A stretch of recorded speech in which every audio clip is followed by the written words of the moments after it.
आज हम दुर्गा सप्तशती के 7वें अध्याय का पाठ करेंगे। ऋषि बोले, तदंतर शुंभ की आज्ञा अनुसार चंड और मुंड चतुर्गिनी सेना तथा संपूर्ण हथियारों से सुसज्जित होकर चल दिए और हिमालय पर्वत पर पहुंचकर उन्होंने सिंह पर स्थित देवी को मंद मंद मुस्कुराते हुए देखा। तब वे असुर धनुष और तलवार लेकर देवी की तरफ उसे पकड़ने के लिए बढ़े। तब उन शत्रुओं को इस प्रकार आता हुआ देखकर अंबिका ने क्रोध किया तो भगवती का मुख श्याम वर्ण का हो गया। उनकी टेढ़ी भौहें तथा माथे की सिकुड़न से तत्क्षण ही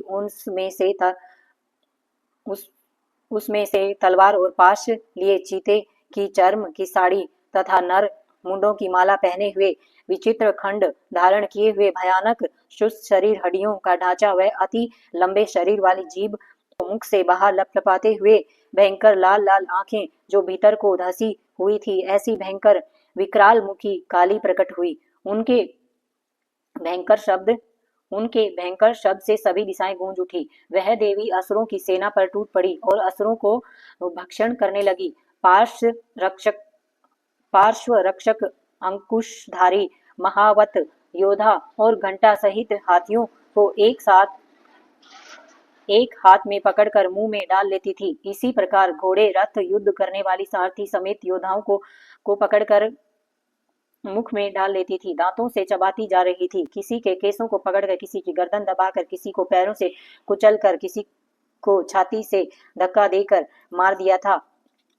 उन दैत्यों के फेंके हुए अस्त्र और महाअस्त्रों को अपने मुख से पकड़कर दांतों से दबाकर चूर्ण कर डालती थी। इस प्रकार दुष्ट आत्मा बड़े शरीर वाले असुरों की समस्त सेना में कितनों को तलवार से, कितनों को खटवांग से मारा और कुछ दैत्यों को दांतों के अग्रभाग से मार डाला। देवी के द्वारा क्षण मात्र में ही आसुरी सेना का विनाश होते देखकर चंड उस अति भयंकर नेत्र वाली काली के सन्मुख बड़ी शीघ्रता से आया और उसने कहा, भयंकर बाणों की वर्षा करके तथा मुंड ने हजारों चक्र फेंककर भयंकर नेत्र वाली देवी को ढक दिया।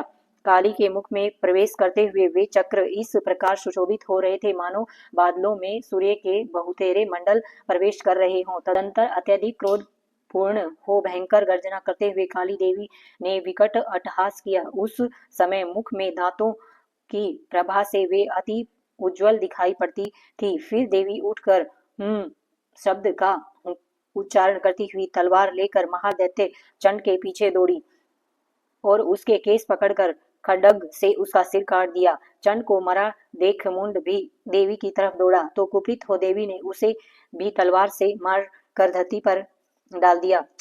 चंड और मुंड को मरा हुआ देखकर शेष बची हुई सेना भी वहां से भाग गई। तत्पश्चात चंड और मुंड के सिर को लेकर काली देवी चंडिका देवी के समीप गई और विकट अट्टहास करके बोली, महापापी असुर चंड मुंड को संग्राम में मैंने मार दिया।